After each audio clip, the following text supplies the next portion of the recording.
So then moving up to the UFC Vegas 113 card between Bautista and Oliveira. And I want to ask you, MMA Sidekick, do you have any early locks for this upcoming card? Upcoming card? I would go probably Gene Massimento. There's a lot. 2-1 underdog. How about that? Is he underdog? 2-1 underdog. Actually, do you know what? No, actually, I'll go with me lock. I'll go with Daniil.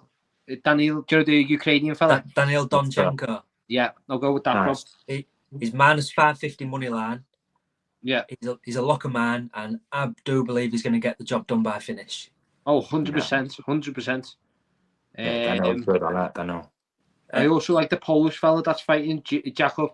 Jakub Wiklax. Yeah. Oh, if that's how you say it. He's someone who could be in the title contention by next year. You know, the end of next year. 100%. If he has a good year. I do believe the odds have been a bit crazy on that one, because one moment Jakub was the underdog, then he was the favourite. Now it's a pick'em. Yeah. Yeah, I do think he's going to get the win. Obviously, in the Godfathers draft league, I have picked up Jakub in my team. So, I would also like to say Mikel Oliveira, whatever his name is, you know, the fighting there guy, but he's fighting a marauder as well. He's a marauder. So for me, my upcoming locks on this weekend, and let me know your thoughts on this one. I've got Kyogi Horiguchi versus Amir Albazi. I like it. I think, even though he's older, the amount of high-level experience he's got trumps almost everyone in that division. And obviously, after a long time in Ryzen, he came back. He got a super impressive win, and I just see him getting another couple of wins until he gets his deserved title fight, which he doesn't deserve it yet, but it's not far off. No, definitely maybe not. one, maybe 2 wins away. Obviously, what I know rank you've is got. Albazi? I believe he's number 4, 5. Ain't much further to go after that, really, is there? I know you've got Pantoja who'll be getting the rematch. Albazi's number 6. Tyra. 6. Still, there's a handful of fighters you can get after that. Like you say, Pantoja's in talks for the belt. There's Cape, there's Tyra. But Royval's probably in that top 5, right? Yeah, he'll be up there. So yeah, one of them. Yeah, I think Albazi's 4, no one apart from Kaikara France and Brandon Moreno, and he lost against Brandon Moreno. He fights once a year. He didn't fight last year at all. And I think what's the fight's name? We spoke about that Kaikara France. Kyogi Horiguchi. That's the one, but I look at his opponents that he's fought against along the years, you know. Still doing it. Yeah. And not to think how young he was back when he was fighting DJ, and that, to be fair, that. If I'm not mistaken, Kyogi's fought Manel Cap in Ryzen twice. Really, yeah? Well, at least once, maybe twice. I think Cap TKO'd him one time. Okay. So that's a potential rematch definitely. Trilogy that you could be looking at. And as Sidekick mentioned, I know Set MMA will like this one. Fellow fighting nerd in Mikel Olasejek. Got him written down and all. He's a lock for me, but I'll let you talk about this one. Like we've said about 5 million times, he's a fighting nerd. So he wins. Yo, chill with the glazing, bro. That's it.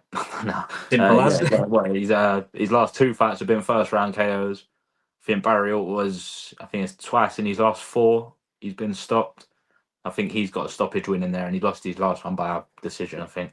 But I see Mikel putting the pressure on him early doors. Like you say, boy, if you let Barry get momentum and fight his fight, he's a tough guy to beat. Even though he is an older boy. But I see Mikel getting his hand raised. And with Mikel, he dropped a few losses on the trot, really. Yeah. But Kevin, Kaio.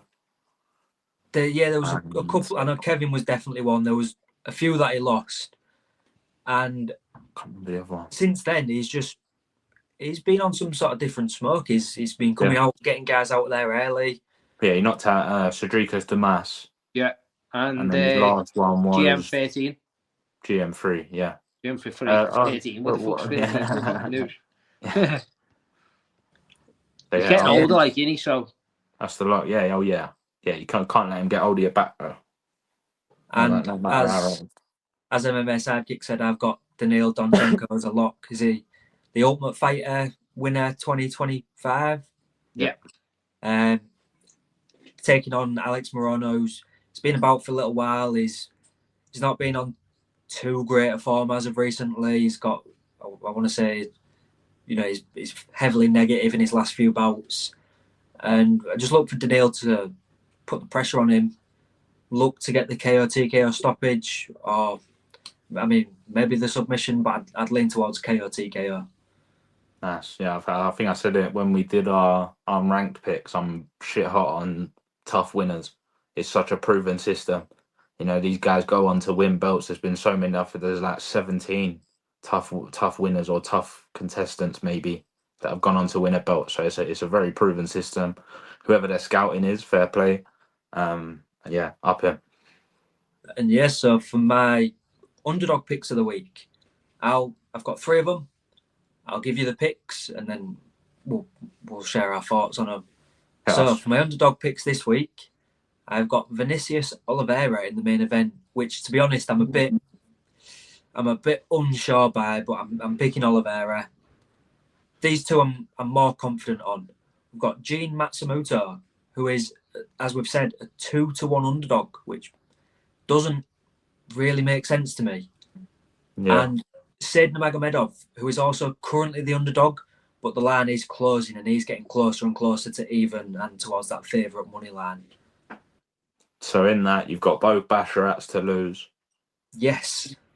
Against Gene and obviously Said. I like them all. So I don't really disagree with any of them. I think Gene's a great talent. And the fact he is a 2-1 dog, obviously, I guess just to pays tribute to... Yeah, I'm not going to take a guess on which one he's fighting, but the Basharats are in general. I'm pretty sure he's fighting Fareed. Right. Watch out, I'll get this wrong. Pretty sure he's fighting Fareed. Gene's fighting Fareed. Yeah, because Javid got sparked out by Ricky Simon. Yes, you're right. He's took a long time out. I also really like Gene in the grappling. I think his sprawl, the way he sprawls, I love his way he sprawls. I think he's really good. He's a proper tank, that guy. Little, but he's proper strong. Man. Yeah. And he had a really good fight against Rob Font. I thought I had him up, but he lost by a split decision. So even one of the referees had him up, the judges had him up. So we didn't talk about Vinny. Like you said, it's a tough fight, man. I guess we're going to cover the main event anyway, so I guess we'll make this our main event breakdown. But Bautista was climbing through the rank, like the division quite quietly, almost.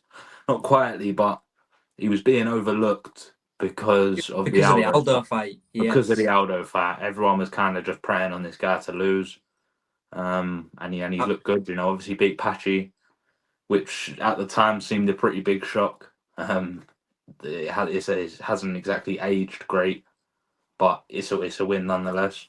I know when Bautista fought Aldo, I was campaigning for the Bautista Aspinall matchup.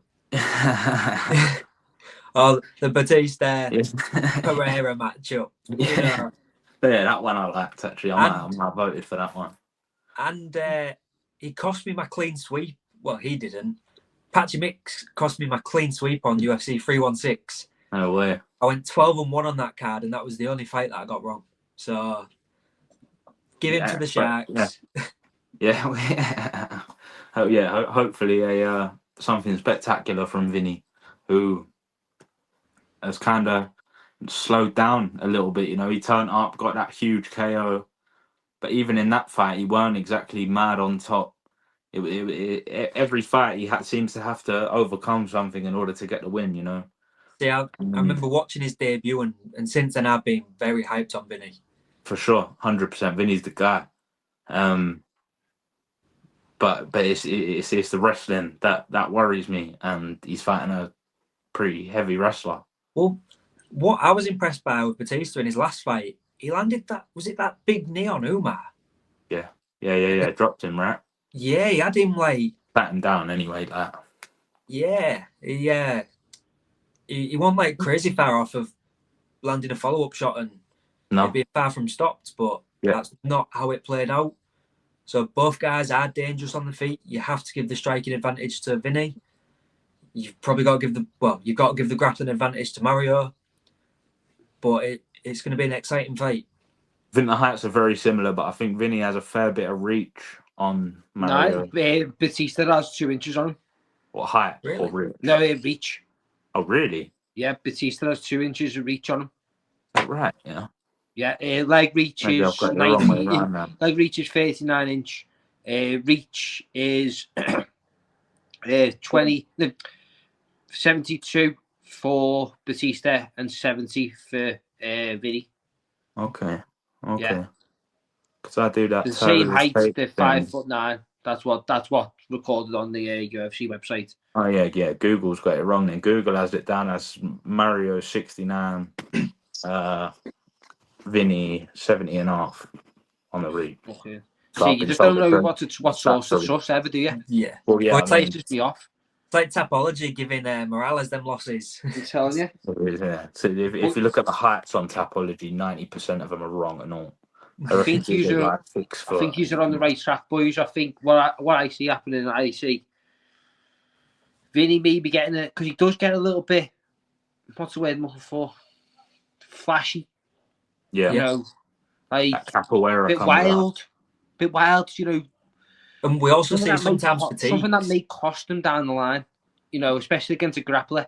You know, what I mean, try and do something crazy. Next thing you know, you've been taken down. Yeah. He's on your back. Because, you know, he what's it called? No, it's not a key lock, is it?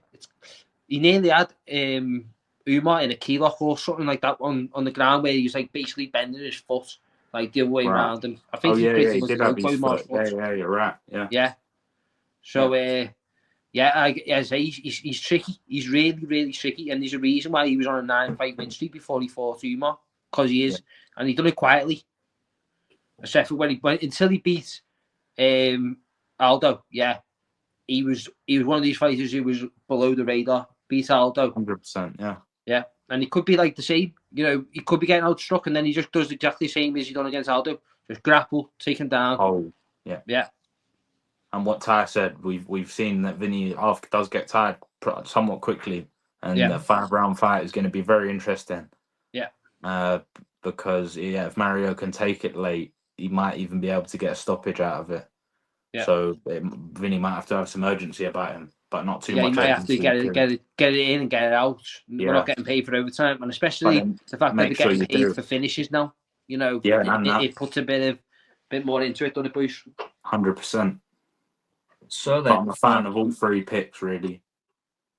For our bet builder, our double, what is your pick of the week, Serty? Oh, I've not really had a look, to be fair. So I know mine, the odds won't be out yet, so we'll have to come back later, crop it in or do a separate post, whatever. But for me, I'm taking over 1.5 rounds in the main event.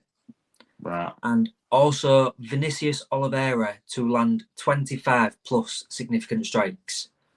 I'm not going with a winner on the bet. I do want Vinny to win. I'm backing him to win. But I'm going to take the over 1.5 and Vinny to land 25 or more significant strikes. Okay. And I'll go back to the lock. I'm going to say Mikhail Olejniczak and under 1.5. Okay, so what we'll have to do here, we'll have to screenshot the odds and insert. It'll have to go up as a separate post because, that won't be out until Thursday, Friday. I'll hopefully get this up Thursday, maybe Wednesday. So, we'll drop that as a different post. Yeah, we'll stick that up. Final thing before we sign off. I've got a little underdog pick. Yeah, I want my friend on that. Right, I don't know whether it's an underdog pick right? But I will go for Kong. Is it? What's her name? She is the Wang favourite. Kong. She's a -310 favourite. Psych! To get submitted. Yes, boy. Yes, boy. Come on, And that's what I'm Eduardo. going for, boys. I'm going to go for her to get submitted, bro. Okay. Yeah, I don't mind Eduardo Mora this week. I like the pick. Yeah. I'm a fan of all three Brazilian underdog women. I think Priscilla could beat Claudia Segula. I think Eduardo could win. And my underdog pick of the week, Bruna Brazil, who was the favourite and then became the underdog in the matter of hours. Yeah. So very weird for if I was you boys, have a little look, see if you can see down lines for them Mora, because I like it. Yeah. I think look, trust me. Mora's probably like a 5-2 on the money line, just to win. So the submission will be very pricier than that. Well, maybe not very nice, obviously. Because that'll be everything. She's a grappler, so they're aware of Wang. They might be offering like 4s on that, 4-1. Yeah, it'll be better, obviously, if you stick a prop on it. And I love the way that Wang Kong, right? She does like the flicky kicks, doesn't she? Because of taekwondo or whatever previous kickboxing's class. Yeah. Well, she beat Valentina in Muay Thai. Yeah. Was it Muay Thai? Yeah. Yeah. But that's what got her lost, though, wasn't it? Being too flashy, trying to be too creative. I think that's what's going to cost her.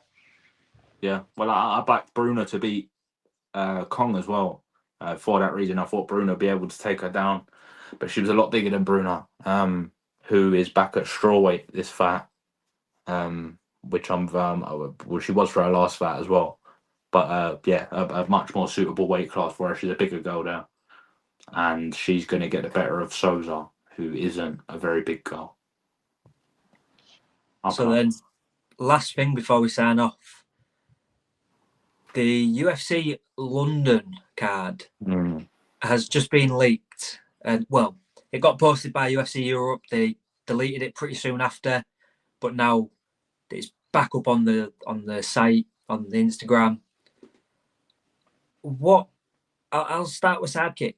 What are your initial thoughts on the London card?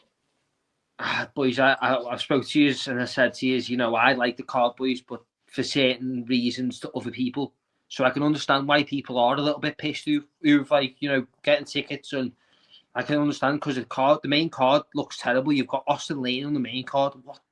I understand it's his opponent that the UFC are trying to that's what I feel like the main card is. It's a lot of, look, we've got these stars, we'll give them cans a little bit, because I feel like Luke Riley's opponent and never heard them. Yeah.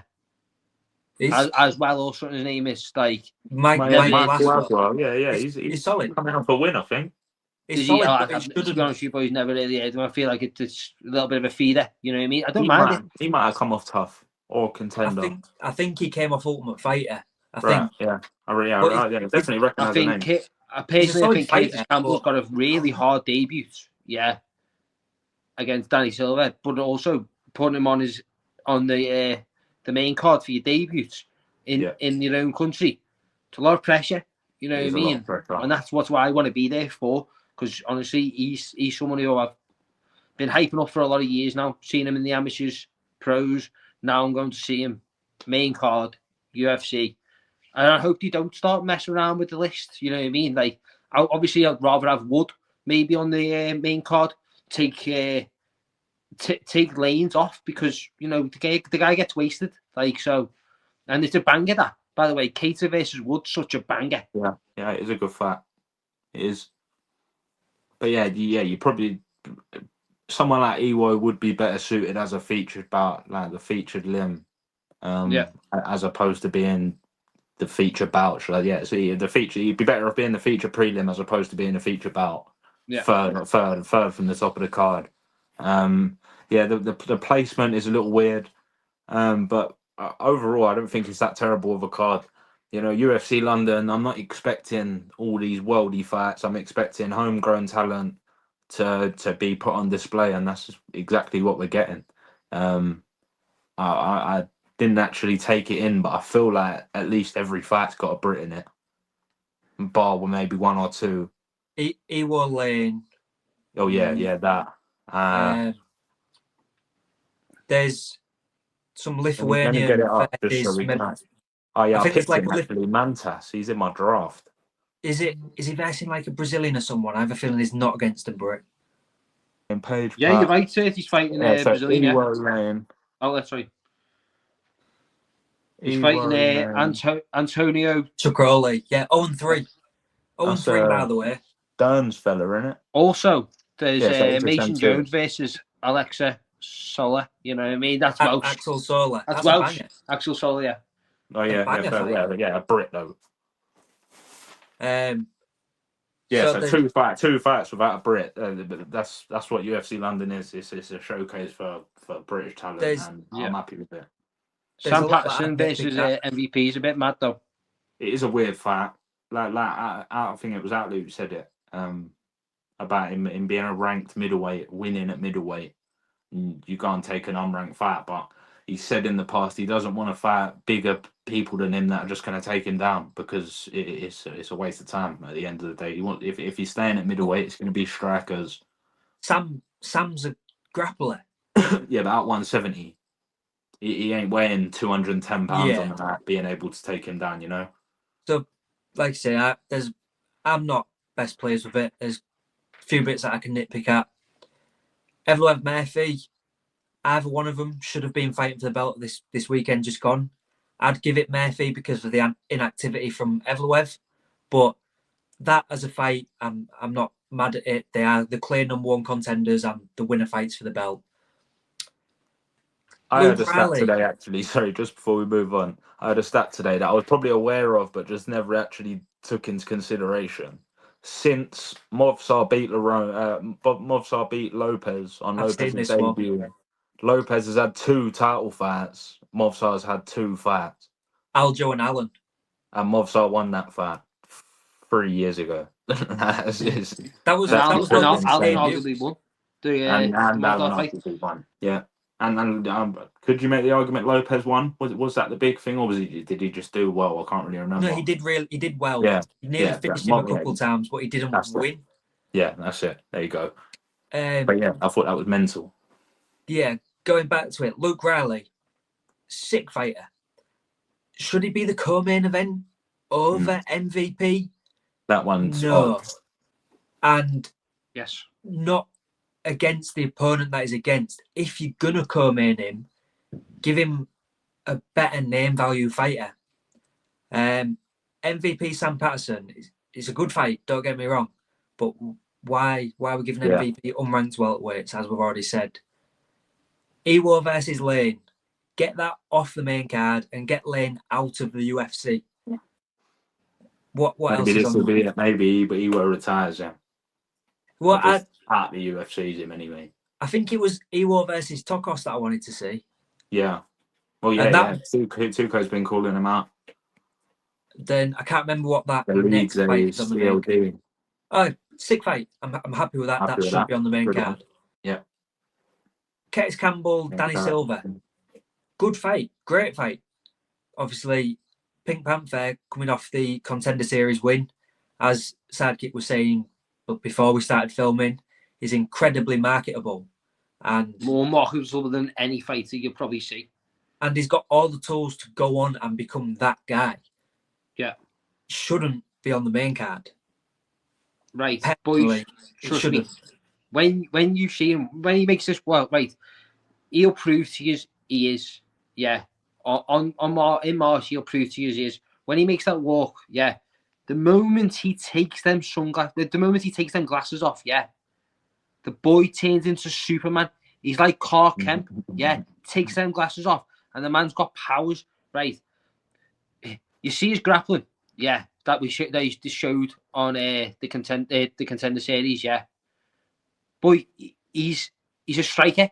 He's a Muay Thai guy, yeah. With an elite wrestling background. Like, I can't wait for the world to start seeing what he is. You know, people saying he should be on the early prelims.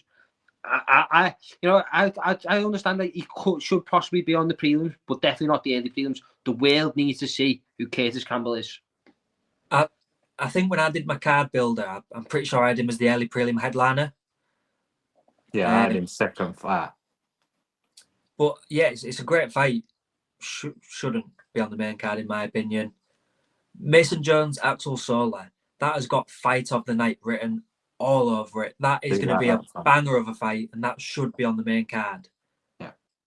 Oh, you know where I'm going to go with this next one? Cater versus Wood. What on earth does Nathaniel Wood have to do to get the respect that he deserves? Why is he not on the main card? Why is he fighting a guy that is not ranked? It's criminal. And I'll tell you why. He's actually worse than not ranked. Like a guy that missed weight on his debut. On arrival, yeah. I'll tell you why I think it is. Yeah, in the way I think it is. Ty, don't get me wrong. Kate was class in Octagon. I fully understand that. He's a great, big name. No, I'll tell you why I think he's not on the main card. Okay. And we were talking about this. The Curtis Campbell is marketable. Yeah. I think the UFC look at Nathaniel Wood and think he's not marketable. But for the British fans, we think he's very marketable. Got a YouTube channel and stuff like that. But to American fans, he's probably not as marketable. Do you get what I'm saying? Like, no. You should give him a ranking, though, man. When we sat down with him recently, he explained about how social media just is part of the game now, whether you like it or not. He wouldn't be in the position that he is in now. Yeah. And that's not an insult. If anything, that's a compliment. You know, I'm trying to follow their footsteps. You know, if you can talk like Conor McGregor, you know, you're going to get opportunities. I've had 13 fights in the UFC, 10 wins, 3 losses, with 2 being very controversial. And I'm not even ranked. You know, I can't even get a ranked fighter. So, yeah, you know, I'm trying my best to get better on the social medias, and, you know, hopefully one day people give me maybe the praise and the sort of hype that I believe that I should get. But if not, it is what it is. You know, I'm enjoying the fight game. I love it. You know, I do it for free. So, yeah. And he's sort of trying to, you know, to level up, but he's one of these guys, because he don't go around like trash talking. He doesn't get these opportunities like other people when martial arts. Could be a manager. It could be his manager as well, to be fair, because Curtis has got the same manager as Max Holloway, like Tim Simpson, what his name is. So it could be the fact that, like, you know, he signed with them, that they've got him on there because he's a part of the chosen few now. Which, if you know anything about that, like, they only have the best of the best in there. So, well, even Cater alone and Nathaniel Wood alone, if they wasn't fighting each other, they should still both be on the main card. Yeah, I agree. If not, I think that should be the feature prelim, the main prelim. Yeah, 100%. And, like, I can't believe Mason Jones and Axel is there. To be fair, don't get me wrong, it's a great fight, but it shouldn't be. It should be Nathaniel Wood. The one I am looking forward to, though, is Pinto versus Parkin. I'm looking, both heavyweight fights. Is it 2? Yeah, he was. And they've trained together. Yeah, they trained together. Yeah, at Aspinall's gym, haven't they? Well, I know. Oh, yeah, of course. Yeah, Pinto's down at Fight Zone in London, but I know he has been up to Aspinall's gym. Yeah. Well, he goes there quite frequently as well. So yeah, they've definitely trained together. Got to as a heavyweight over here, really. That's where all the best talent is, isn't it? And but and Sutherland Brando as well is going to be a banger. Kind of like Brando on debut looked the nuts, and it's a tough fight. Louis lives 10 minutes down the road. I could probably shout his name and he'd hear me, like. But so I'll be there cheering for him, hoping the boy gets a W. But yeah, it's a tough one, man. Brando looks good. The ball can bear. And I do believe the first fight of the night is a Contender Series contract winner fighting out a GB top team. One of the only fighters to lose and get a contract, by the way. In Chanel Dyer. I think they've done it twice that season, you know. Thinking about it now, I think there was 2 women losers they give a contract to. Is that? I thought you were talking about the fight at night between the 2 lads. That they give that one as well, didn't he? I didn't know it was another geezer. I'm sure it was 2 geezers. The one where the eyebrow was literally just hanging off his head, but he went all the way. Yeah. Maybe my man's gone blank. Well, possibly though. I say Dyer making a debut, like home city. Sick, mate. So we've got well, I suppose Curtis isn't at Next Gen, but we've got Liverpool repping and we've got London repping. And soon come. Yeah, they'll be there. Don't get me wrong, we'll still be there, but I was maybe expecting a bit more, personally. Yeah, fair play. Yeah, I'd say Shem versus. What do you know much about Shem's opponent, boys? Not too much. All I know is he beat George, hardworking in the Dana White Contender Series. That's all I really know about him. Was that in 2024? Shem gets the job done, takes him to the ground, shows that he's an elite grappler. And the Scouts takeover continues. Two of them on the main card. So, nice. Well, I think then that before we finish, just like to give a quick shout out to one thing. Okay, so this is my shout out to Team England. I hope you all smash it. In the IMMAFs in Serbia in the Euros. Come back with as many belts as possible. Gold, silver, bronze, doesn't matter. All learning curve. You all already know this. But done well last year, so this year hopefully do well again. Yeah, shout out Team England and shout out Eddie Burns, the Honey Badger. Shout out to Eva, Bam Bam. Shout out all of them. With that, then I think that just about wraps up this video. Yeah, man. What we'll do is we'll come back next week. We'll see, how we did on our predictions. I know we didn't give our full-on picks for the upcoming fights, but we gave a good few names who we believe is going to win. Yeah, so we'll come back, see how they did, and then talk about the upcoming fights. Wicked. Right, guys. Thanks for being here. Thank you to everyone for watching. What we need you to do now is hit up all of our socials, Instagram, YouTube, TikTok, get out all of them, drop us a like, a follow, subscription, comments, all that good stuff. And we hope to see you here again for the next one. Nice one. Take it easy.